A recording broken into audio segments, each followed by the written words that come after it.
Everybody, it is Wednesday, February 11th, and this is an Iran update, but I'm probably going to do two Iran updates today because right now President Trump and Prime Minister Netanyahu are meeting, and there's probably going to be some sort of readout or press conference. I'm not sure.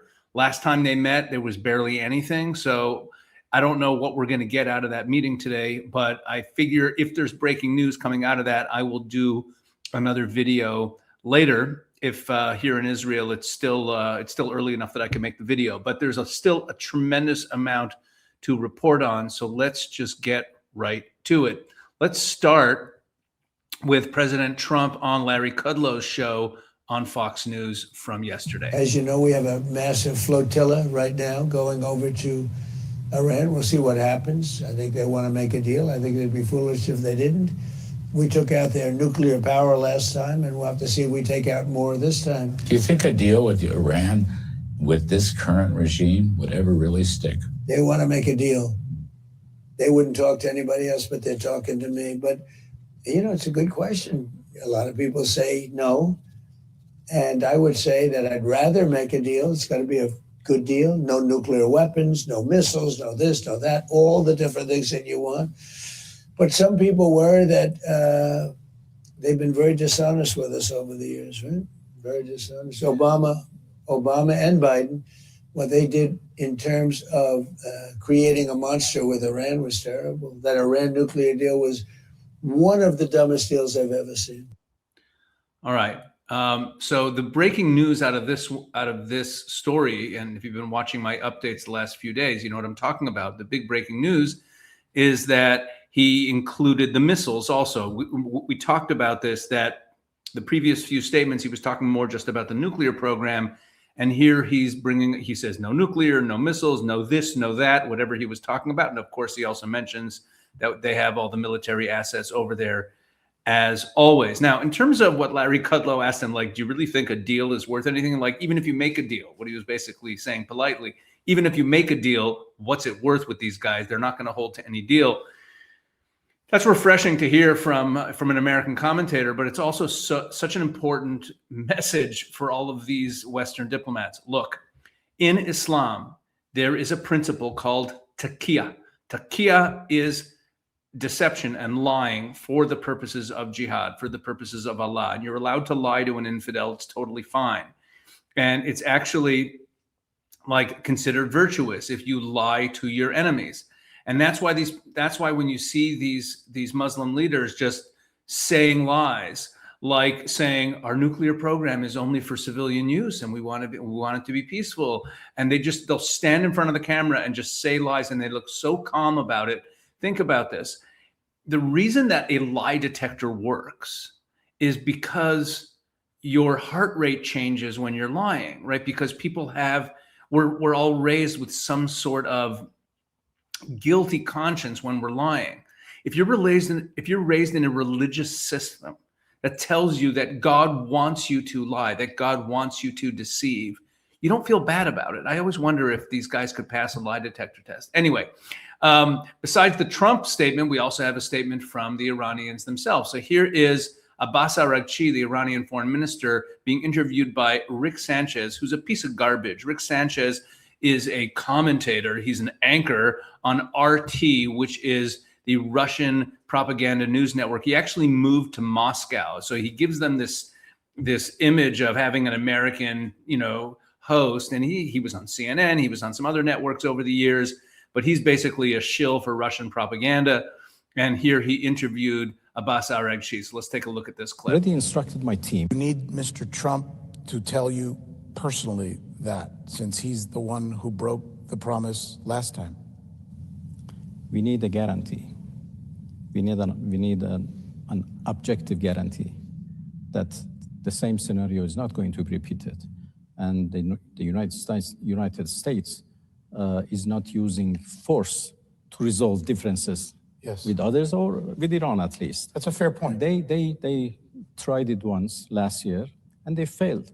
Iran's nuclear program cannot be bombed and destroyed because it's a technology that we have developed by ourselves. So there is no solution but a diplomatic solution.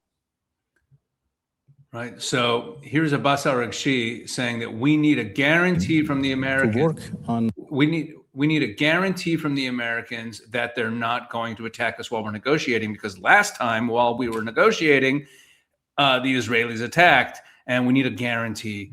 Now that's obviously not going to come, because that changes the whole tenor of the negotiations, and it just gives an incentive to the Iranians to make sure that the negotiations go on as long as possible. But I take that as a bit of a sign of anxiety on their part. But again, they're going to be very calm about it when they say it. Meanwhile, in Tehran today, while they're negotiating and want a peaceful solution, there was a celebration, because today, February 11th, is the anniversary of the revolution in Iran that brought the regime to power. And look at this. At a government-organized rally in Tehran, Iranian media reported that mock coffins draped with American flags were displayed. That's what these are. These are coffins draped with American flags bearing the names and photos of several senior U.S. military officials. According to Iran International, the coffins featured, among others, Brad Cooper, commander of U.S. CENTCOM, Central Command, Randy George, Chief of Staff of the U.S. Army, Curtis Bass, Deputy Commander of the 9th Air Force, and Deputy Commander of the U.S. Central Command Air Forces. These are mock coffins of Americans. So while they're saying, oh yeah, we're negotiating, we want a peaceful solution, they're also coming up with theatrical ways to threaten the Americans. And meanwhile, also in Tehran, there was another fire. There have been a number of these recently. A fire erupted yesterday at a power plant cooling tower in western Tehran, according to Iranian state media. This was at the Alstom Satarkhan power plant in Tehran.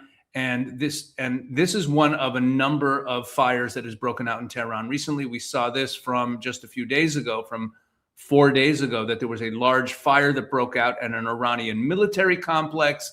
And then a couple weeks, maybe I think a week before that, there was a big fire at a big port near some energy resources. So there's all these mysterious fires taking place. By the way, we saw the same thing before the 12-day war, where there were all sorts of random explosions and mysterious fires going on in Iran. And I've pointed out before that I'm not saying, I don't know, I have no inside information, but it is well known that the Israelis have a lot of assets on the ground, and they're constantly active sabotaging the Iranian regime. So who knows? Maybe this is part of that.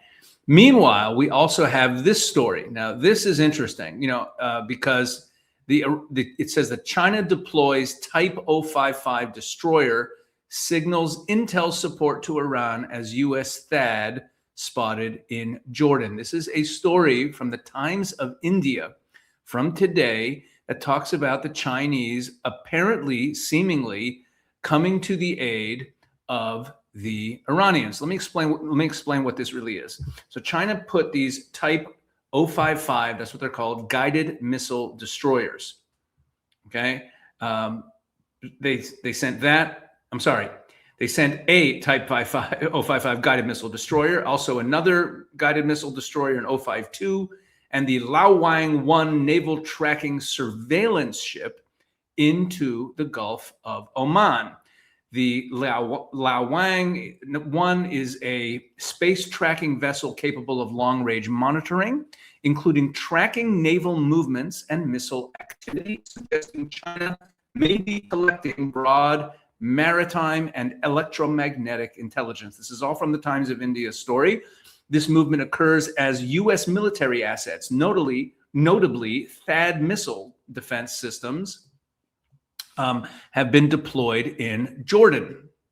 Okay, meaning the U.S. has a major Air Force base in Jordan. It has bases all over the Middle East, really, except in Israel. It has a base in Egypt, in the south of the Sinai. It has bases in Saudi Arabia. It has 2 bases in Jordan. It has bases in Syria and Iraq. The United States has assets all over the Middle East, and they've been deploying THAAD missile defense systems near their military bases. Now, the missile defense systems that were deployed in Jordan by the U.S. military base were seen by satellite imagery by the Chinese, by the CCP. and the Chinese released the pictures of the U.S. installations of the missile defenses by their base in Jordan. Now, why is that important? Because what it's doing here is the Chinese are kind of signaling that they have intelligence capabilities because they're releasing they're releasing photographs of U.S. military bases, and that's supposed to be part of the intimidation tactic.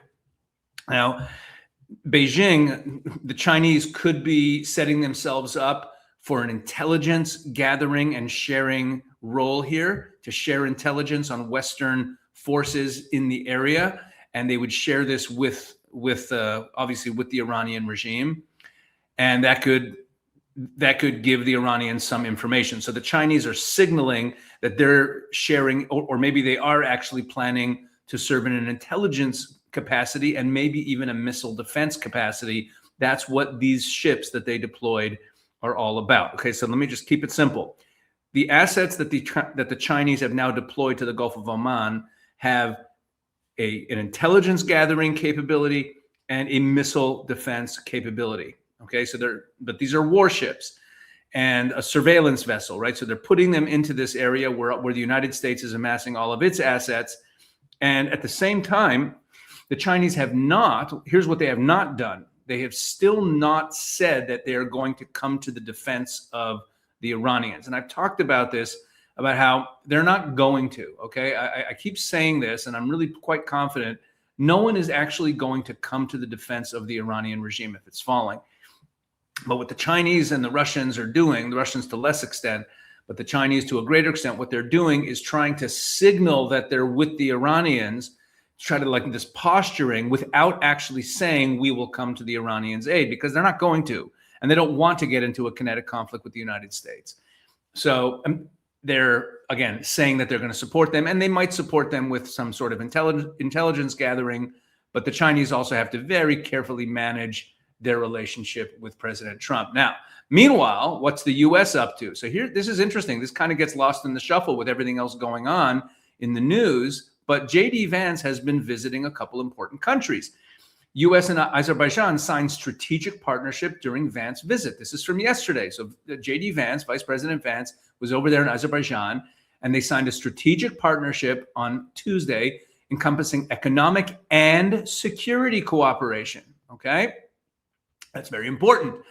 And what's so important about it is that Azerbaijan traditionally was an enemy of Armenia, and on this same trip, J.D. Vance was in Armenia. Now, the deal he signed in Armenia, because Azerbaijan and Armenia have made peace with each other, the U.S. brokered that peace agreement, and now they're making stronger agreements, more extensive agreements with both of those countries, traditional enemies. And when J.D. Vance was in Armenia, see, it says here, U.S. consolidates engagement with Azerbaijan and Armenia in Vance's historic visit to the South Caucasus.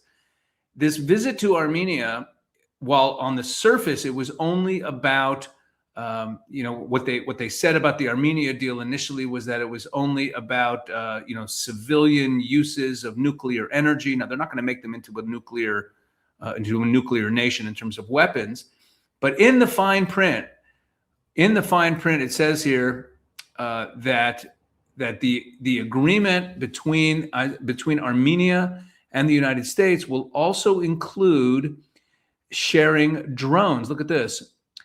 Vance said the U.S. would be ready to export advanced computer chips and surveillance drones to Armenia and to invest in the country's infrastructure. So it's a little bit more than just a cooperation on civilian energy. There's also a security agreement there. Now, why is that so important? Why am I bringing up Azerbaijan and Armenia? Azerbaijan and Armenia both border Iran. So the United States is consolidating its alliances in these countries that are within the Russian orbit, but have broken away from the Russian orbit and are now aligning themselves with the U.S., and they border with the Iranians. You see, this might be preparation for the fall of the Iranian regime. We've talked about this. If the Iranian regime falls, its size and location in the region mean that you could have this land corridor of pro-Western nations going from India through the Emirates, through Iran, all the way across to the Mediterranean and into Europe. And if more and more countries that border Iran and border Russia, like are in that area, are now aligning themselves with the United States, first of all, it boxes in the Iranians even more. It boxes in the Russians. But this could all be part of the preparation of the United States for the fall of the Iranian regime. I don't know. Maybe it is, maybe it isn't. Maybe I'm just speculating. But this is my Iran update for now. And like I said, as we speak, as I record this, I should say, by the time you see it, the meeting will be over. But as I'm recording this today, on Wednesday, February 11th, President Trump and Prime Minister Netanyahu are meeting in the White House. So a lot is happening. All right, folks, that's it for the update. Please make sure to like, subscribe, and all that. Thank you for watching the videos. Thank you for telling other people about this channel. And drop me a comment. Let me know what you think of this. Let me know, what you think is going to happen in this impending confrontation with the Iranians. Certainly, the negotiations don't seem to be going anywhere. All right. God bless.